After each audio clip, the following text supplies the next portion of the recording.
I'm on a roll, so I thought I'd just keep on going.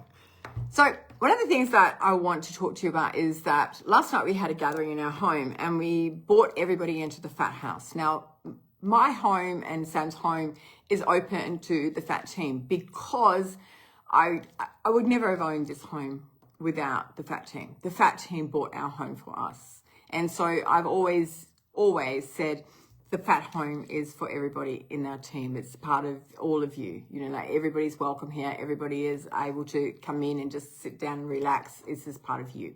So I wanted to bring people into our home so that they can feel it. You know, when you come into our home, you can see it, that it's a beautiful home. But I also want you to remember that I had $10 to my name when I started this business. You know, that was 13 years ago now for me. It was in 2012 was the very first time that I signed up for this business. It was October 2012. I was fat, sad and lonely, and I didn't have anything to my name. So I wanted to be a bridesmaid, and I didn't want to be the fat bridesmaid. So I asked someone, could they help me with some weight loss? So they did. And I lost 17 kilos in 40 days. So that was my whole journey. And then what I did was people saw me and they'd say, how did you do that? And so I started sharing it and started talking about it. And then I realized that I could make an income out of this. But I more saw, that was probably bad English, but I saw that the fact that what I could do with this business is that I could create change, and I could create change for many people. And so what I did was started sharing it, and then I started bringing people in to work with me with it, and I started to build a little nest. I had no idea what I was doing. I had no idea how big it would grow. I had no idea what was coming for me. I had no idea that the whole world would open up for me. I had no idea. I had no idea I'd own a home. I had no idea I didn't own a home. I owned a boat. I still own a boat. But, you know, my whole life was my boat, my whole life, because that was all I owned. And I had no idea that I would own a car. I had no idea that I would be able to go and get a mortgage from the bank. I had no idea that I could just ring up someone and say, can I buy that? I had no idea. I had no idea that this was all coming for me. No idea at all. But one of the things that happened for me was that I started this business, and, you know, I started out like tinkering away, you know, like we all do. And, you know, I was probably one of those little, you know, like, lazy ones. I used to know that the business we used to run on a monthly basis. And I knew that if I started to work at the end of the month, about, you know, 3 or 4 days to go, I could get my 4 customers, and then I would build a business, and I would get a check for, you know, a few $100s. I might have got a check for $800. And I thought that was so good because I didn't have any money. So all for me, you know, like this business started out many years ago, and I was just one of those fluffy ducks. You know, I was a fluffy duck. I didn't think I was a fluffy duck, and no one would dare tell me I was a fluffy duck, but I was a real fluffy duck. And, you know, because there wasn't a lot of people doing a lot of stuff. So me doing a little bit was pretty cool. But actually, if I looked at my business now and I looked at me then, I'd be telling me I was a fluffy duck. And one of the things that happened was that I had gone away on a holiday. I was meant to get, I thought, $1,000 check.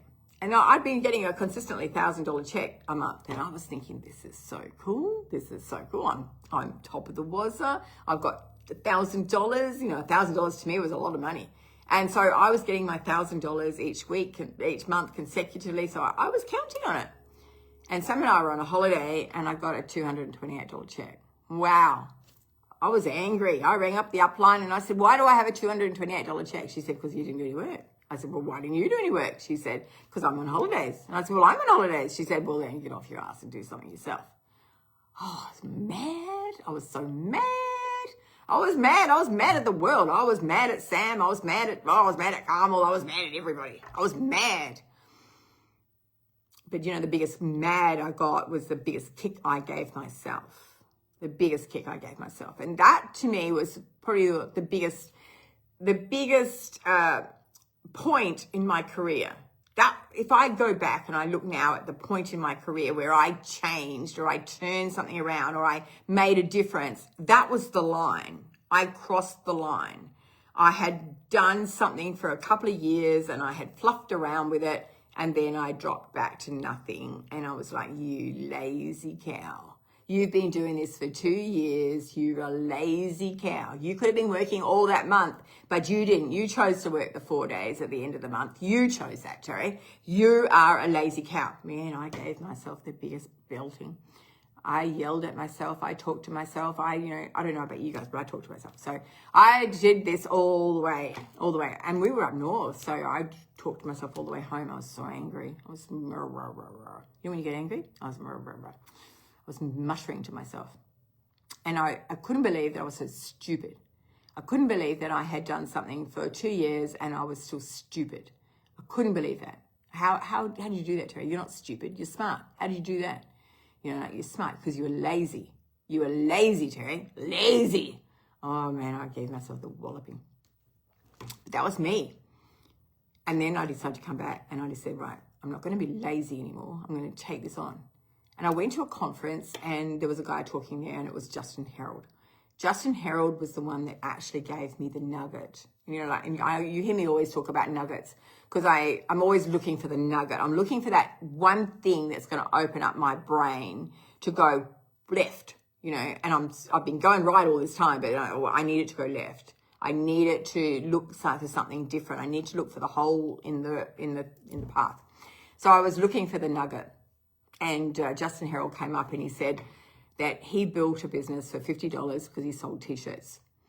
And then he had to get them printed, he had to get all the insurances, he had to find the venues, he had to do all that. And then I looked at my business and said, I don't have to pay for shirts. I don't have to do anything. I just bought a business for $49.95 at that point.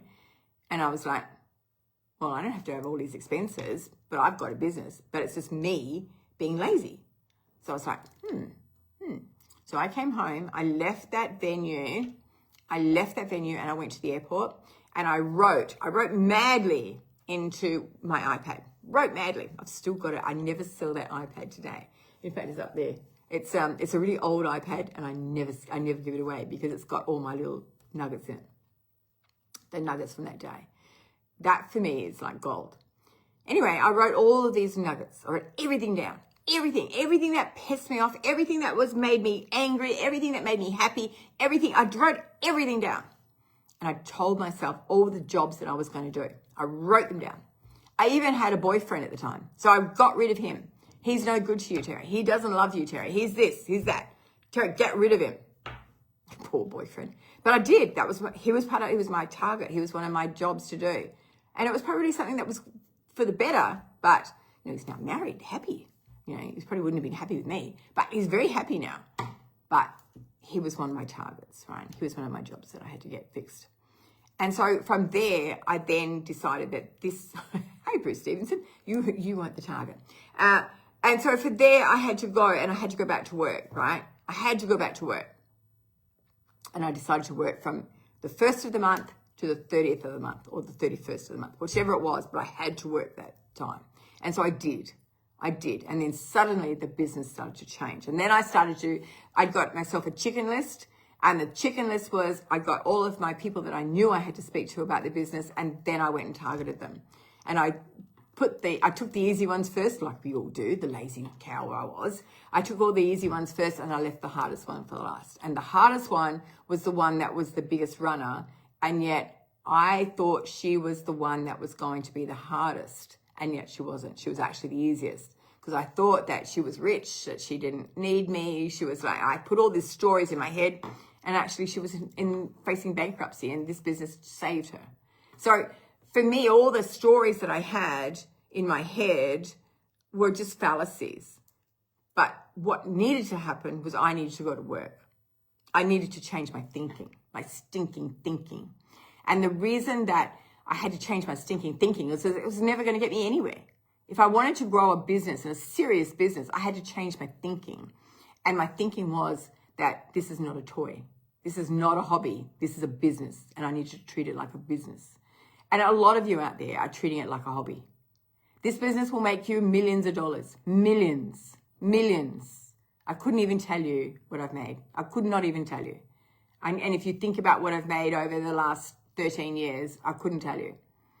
I know that I've been in this new business for 4 or 5 months now, and I've probably earned more than most people would earn in a year. And I haven't even got a business running now. I've got a small business, but it's running, but it's going to grow. But compared to the last one, compared to this one, I'm sort of like a quarter of the way there. So once I get it to, running, that I've got, X amount of people running, imagine what my paycheck will be then. But then imagine what your paycheck would be. So, like the choice is that you can come in and join my business and be a fluffy duck. Or you can come in and join my business and treat it like a business. If you were opening up a shoe shop and you invested $100,000 in your shoe shop, you would know how much money is in your till. I used to run a restaurant. I used to know exactly how much money was in my till. You'd sit there and you'd count the 50s. There's $800 in it. Oh, yeah, we're doing all right today. We've sold enough hamburgers today. Yes. I used to always count money in my till. No different. This business is no different. You count the money in your till. So you count what you're doing. You make sure that every hour is working. You make sure that your people are working. You make sure that your teams are working. You make sure that you know that you're back end. You make sure your compensation plan is working, and you know exactly how much money is in your bank. You know, because you know exactly what you're doing. You've got hold of it. It's not something that, I'll just learn that bit. I'll learn that bit. And I'll get that bit later. Or my upline will teach me that bit. Oh, no, I'll just ask my upline. No, take ownership. Take ownership for your business. Drive your business to where it's meant to be, and you will see the success. You will see it. You can't lose if you drive it properly, if you work it properly, and you take it on as a business, not a hobby. This is not a hobby. This is the funniest hobby in the world if it's a hobby, because there's more millionaires that are women in this industry than there is in any other business. How many women are millionaires from this industry? Women, not men, women. Women. There are so many women in this industry that are millionaires because of this business. Why can't it be you? Why can't it? What? You're brown, you're white, you've got blue hair, I don't care. You're educated, you're not educated, I don't care. Because this industry doesn't work on how best your education is. It doesn't. It doesn't work on that way. This industry works on connection. This industry works on the power of the people. This industry works on the power of how much you connect with your team. What are you going to give them? Not what they're going to give you, but what are you going to give them? How are you going to relate to them, and what are you going to do to make them succeed? That's what this business is about. And when you work because you're working for someone else, you take you out of the picture. And then what happens is that you actually come back into the picture later on. But you, because you're doing something for someone else, it doesn't feel like work. It just feels like you're doing something good for someone. And I love that. I love that. I love that about this business. I love it. Because that for me is everything. I love the fact that people can come to me and say, hey, Terry, you know what? I've paid all my bills. Or, hey, Terry, you know what? I can go on holidays. Or, hey, Terry, I'm going to Japan with you. Or, hey, Terry, I'm going to China. Hey, Terry, I love these things. Or, hey, Terry, you changed my life. Or these little kids. I had all these kids in my house last night. All these kids. And these little kids came up to me and they said, can we have your photo with you? Because I sit here and I don't even know that I make an impact on them kids. But yeah, obviously I do, because they see me. They see me in their Zooms. They see me in their homes. They see me running around. They see me. But these little kids are watching.